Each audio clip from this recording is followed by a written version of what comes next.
Cinema Telugu dub అనగానే ఇది actually NTR గారు డబ్బింగ్ చెప్తున్నారనే ఒక మాట బాగా వచ్చింది, స్ప్రెడ్ అయింది. కానీ చూస్తే వాయిస్ వేరే వాళ్ళది ఉంది. ఏంటి ఎవరు? ఏమో అయితే నేను పొద్దున్న చూసి షాక్ అయ్యాను. ఎందుకంటే మేము గమ్మున ఆయన అప్రోచ్ అవ్వడం కానీ, because we know that he చాలా బిజీ ఉన్నారు ఆయన. ఫైటర్ షూటింగ్లో ఉన్నట్టున్నారు. అది ఎక్కడ మరి సోషల్ మీడియాలో ఎందుకు పెనట్రేట్ అయిందో తెలియదు. కొంతమంది మీకు ఈరోజు సోషల్ మీడియా తెలిసింది, అసలు మా ఇద్దరు ప్రస్తావన కూడా లేకుండా వాళ్ళు వేసుకుని వెళ్ళిపోతూ ఉంటారు.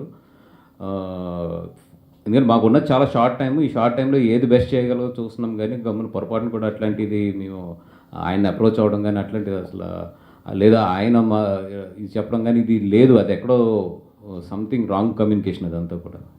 వాసు గారు, ఈ సినిమా రిలీజ్ అవ్వగానే, హిందీ వర్షన్ రిలీజ్ అవ్వగానే చాలామంది తెలుగు వర్షన్ కోసం చాలా డిమాండ్ చేశారు సోషల్ మీడియాలో కానీ అంతా చాలా. బట్ ఇది మీరు తీసుకోవడమే, పిక్ చేసుకోవడం కొంచెం డిలే అయింది, లేట్గా వస్తున్నారు. సో ఇప్పటికే ఆల్మోస్ట్ కొంతమంది చూసేసారు Hindi version, Telugu రాకపోయాడు.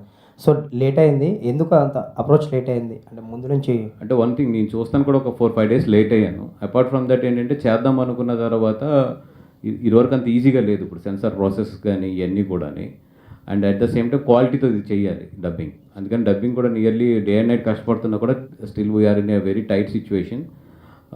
And second thing, కొంచెం నేను చూడటం లేట్ అయింది. లేదంటే ఫస్ట్ డే నేను చూస్తుంటే మాత్రం డెఫినెట్గా కొంచెం 1 week ఎర్లీగా తీసుకొస్తుంది.